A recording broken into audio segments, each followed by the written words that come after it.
तो दोस्तों आज से हमारे चैनल पर एक नया सीरीज का आगाज़ होने जा रहा है जिसका नाम है वीडियो ऑन कमेंट बॉक्स। यानी कि अब हम आप लोगों के कमेंट का जवाब वीडियो बनाकर प्रैक्टिकली देने की कोशिश करेंगे। तो दोस्तों अगर आपका भी कोई सवाल है इलेक्ट्रिकल एवं इलेक्ट्रॉनिक्स से रिलेटेड या आप किसी प्रॉब्लम का सॉल्यूशन चाहते हैं तो आप हमारे किसी भी वीडियो के नीचे कमेंट ज़रूर कीजिएगा, क्योंकि हो सकता है अगले वीडियो में आपका भी सवाल पिक हो जाए। तो नमस्कार दोस्तों, मेरा नाम है अमर और आप देख रहे हैं हमारा यूट्यूब चैनल मैकेनिकल रिसर्च। तो चलिए तो वीडियो को स्टार्ट करता हूँ फटाक से।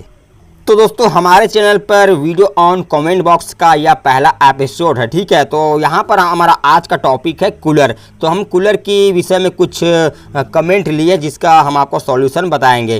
तो सबसे पहले हम यहाँ पर 3 कमेंट एक साथ लिए हैं। तो यहाँ पर आर्ट विद डाक्स अटारी लिखते हैं, सर हमारा कूलर फैन एक बार हाथ से हिलाने से चलता है तो हम कैसे ठीक करें।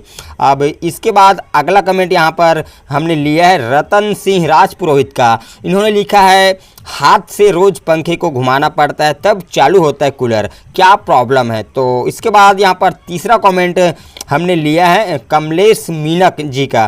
तो इन्होंने लिखा है भाई मैंने मोटर वाइंडिंग की और बूस्ट चेंज किया फिर भी मोटर धक्का देने पर चलता है। तो यहाँ पर तीनों भाइयों का जो सवाल है लगभग सेम है, इसका जो प्रॉब्लम का सॉल्यूशन वो लगभग सेम है।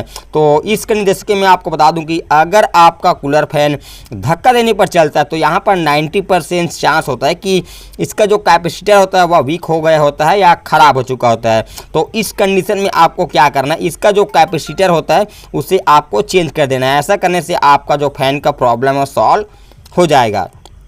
तो इसके बाद हमने अगला कमेंट लिया है यहाँ पर मैगी संगावत का। तो इन्होंने लिखा है सर मैंने कल ही जाम प्रॉब्लम को ठीक कराया बट फिर से अगले दिन जाम हो गया, प्लीज़ हेल्प मी, इसका सॉल्यूशन बताएं। तो दोस्तों आपको यह ध्यान देना है कि अगर आपने जाम प्रॉब्लम का सॉल्यूशन कराया फिर भी आपका मोटर जाम हो रहा है तो आपको ध्यान देना कि जाम किस कारण से हुआ था, आपने क्या करके उसको ठीक कराया।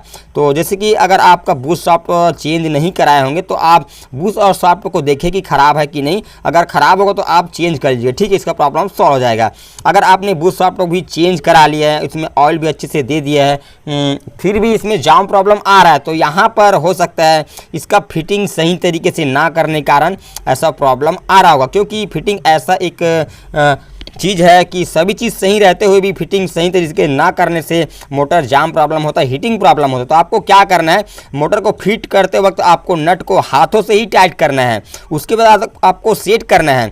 सेट कैसे करना है, इसका जो सॉफ्ट है उसको आगे पीछे घुमा कर देखना है और इस तरह से जो ढक्कन होता है उसको हाथों से आगे पीछे करके आपको इसका जो सॉफ्ट है उसे फिर से घुमा कर देखना है। यानी कि जब तक इसका सॉफ्ट हाथों से घुमाने पर स्मूथ ना घूमे तब तक आपको नट को टाइट नहीं करना है। ऐसा आपको बार बार करना है जब तक यह स्मूथ ना घूमने लगे, और जब स्मूथ घूमने लग जाए तो आपको नट को टाइट कर देना है। आपको एक एक नट करते हुए टाइट करना है, एक साथ टाइट नहीं करना है, ठीक है। ऐसा करने से आपका प्रॉब्लम सॉल्व हो जाएगा। तो यहाँ पर हम अगला कमेंट लिए हैं यहाँ पर अमजद पठान का। भाई इन्होंने लिखा है कि दोनों साइड कितना वाशर लगाना चाहिए। तो दोस्तों यहाँ पर वाशर लगाने का कोई वो नहीं रहता कि आप कितना लगाना है। तो वाशर लगाना डिपेंड करता है रोटर और स्टेटर की लेवल के ऊपर। तो जैसे कि रोटर और स्टेटर होता है उसका लेवल को बराबर बनाए रखने के लिए हम यहाँ पर मोटर में वाशर का यूज़ करते हैं। तो हम यहाँ पर प्रैक्टिकली बताएंगे कि कितना वाशर आपको लगाना है। जैसे कि यहाँ पर रोटर और स्टेटर हमने ले लिया है तो रोटर और स्टेटर का जो लेवल होता है ये वाला, इसको आपको बराबर रखना होता है और बराबर रखने के लिए हम क्या करते हैं, वाशर का यूज़ करते हैं। तो आप इस तरह से इसका लेवल को बनाने के रखने के लिए जितना वाशर उसमें लग सकता है आपको लगाना है। तो हम यहाँ पर चलिए आपको लगा कर दिखाते हैं कि नीचे में कितना वाशर आपको लगाना है, ठीक है। तो यहाँ पर पहले जिसकी ढक्कन को हम लोग लगा लिए, अब रोटर को इसमें डालते हैं। अगर रोटर नीचे की ओर धंस रहा है तो आपको इसमें और वाशर लगाने की ज़रूरत है, आपको लेवल को बराबर करना है, ठीक है। अगर रोटर ऊपर की तरफ उठा हुआ है तो आपको वाशर को निकालने की ज़रूरत है। तो आपको कुल मिलाकर रोटर और स्टेटर का जो लेवल है ना उसे आपको बराबर रखना है, इसलिए इतना आपको वाशर नीचे में लगाना है। अब आप समझ गए होंगे कि नीचे में कितना वाशर लगाना चाहिए। अब बात करते हैं कि ऊपर में हमें कितना वाशर लगाना चाहिए। तो दोस्तों ऊपर में वाशर लगाने के लिए आपको ढक्कन को पहले इस तरह से लगा कर देखना है और इसमें प्ले कितना आ रहा है, चाल कितना आ रहा है उसे आपको देखना है।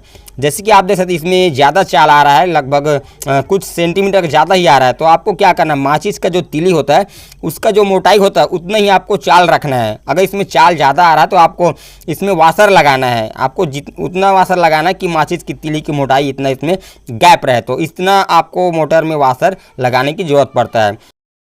तो दोस्तों यहाँ पर हमने अगला कमेंट लिया है विकास कानपुरिया जी का। इन्होंने लिखा है सर मेरा कूलर मोटर चलते चलते बंद हो जाता है और लगभग 30 सेकंड बाद चालू हो जाता है, ये बार बार होता है। दोस्त भाई ये देखिए कि अगर आपका मोटर चलते चलते रुक जाता है 30 सेकंड बाद चालू होता है तो इसमें ज़्यादा से ज़्यादा चांस होता है कि इसका जो कनेक्शन होता है या स्विच बोर्ड होता है वह लूज़ हो सकता है। और ये आपको यह देखना है कि अगर आपका मोटर बंद हो रहा है तो उस कंडीशन में क्या आपका मोटर में घूं घी ऐसा कुछ करके साउंड आ रहा है। अगर साउंड आ रहा है तो इसका सॉल्यूशन मैं कुछ देर बाद आपको बताऊंगा। अगर साउंड नहीं आ रहा है तो आपको जिस स्विच बोर्ड में आप कूलर फैन को चलाते हैं उस स्विच बोर्ड को चेक करें वह सही है कि नहीं, उसका कनेक्शन सही है कि नहीं, स्विच सही है कि नहीं, आपको चेक करना है। उसके बाद सही है तो आपको कूलर का जो स्विच 2 पिन टॉप है उसे आपको चेक करना है, उसको फिर से लगाना, ठीक है। उसके बाद आपको कूलर का जो स्विच है उसे आपको चेक करके देखना है या उसे आपको चेंज कर देना है, क्योंकि स्विच खराब होता है, कार्बन आ जाता है तो उस कंडीशन में सप्लाई आता है जाता है। इस कंडीशन से कभी लोड बढ़ने से पंखा बंद हो जाता है, तो आपको इस तरह से कर लेना, ठीक है।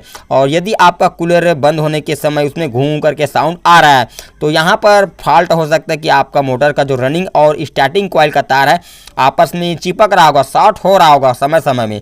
तो आपको मल्टीमीटर लेना है और आपको चेक करके देखना है कि रनिंग स्टार्टिंग शॉर्ट हो रहा है कि नहीं हो रहा है।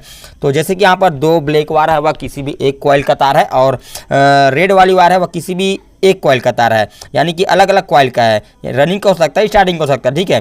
तो यहाँ पर आपको यह देखना है कि दोनों कॉइल का रनिंग स्टार्टिंग कॉइल का कोई जो तार चेक करने पर यहाँ पर कंडक्टिविटी बता रहा है, आपको इस तरह चेक करना है जैसे कि इसमें नहीं बताया, ठीक है। अगर इसमें कंडक्टिविटी बता रहा है फिर नहीं बता रहा है यानी कि लूज हो रहा है तो आप समझ जाइए कि इसका रनिंग स्टार्टिंग शॉर्ट हो रहा है। तो आपको इसको मोटर को खोल कर कॉइल का रिपेयर करना होगा, तो रिपेयर करने से आपका जो प्रॉब्लम सॉल्व हो जाएगा।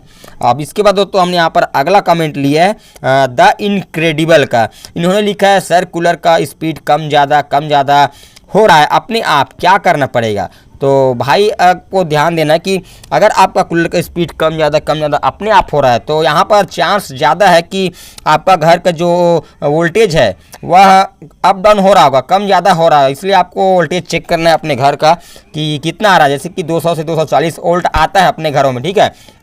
तो आपको मल्टीमीटर चेक करना है और देखना है कि क्या वोल्टेज 200 से पार जा रहा है, 200 से नीचे आ रहा है, कम ज़्यादा हो रहा है। अगर ऐसा हो रहा है तो वोल्टेज सामान्य हो जाने पर आपका प्रॉब्लम सॉल्व हो जाएगा। और यदि वोल्टेज सही है फिर भी हो रहा है ऐसा प्रॉब्लम तो आपको इसका जो सॉफ्टवेयर को इस तरह चेक करना है कि इसमें कितना चाल है, ठीक है, कितना गैप है, यानी कि सॉफ्टवेयर को हिलाने पर कितना चाल है, कितना गैप है, आपको चेक करना है। और जाल ज़्यादा होने पर भी पंखा का स्पीड कम ज़्यादा होता है, वो ऐसे होता है, मैं आपको एक्सप्लेन करता हूँ। जैसे कि रोटर का स्टेटर, जब स्टेटर और रोटर दोनों बीचों बीच रहता है तो स्टेटर का पूरी पावर रोटर को मिलता है जिससे कि फैन हमारा स्पीड में घूमता है।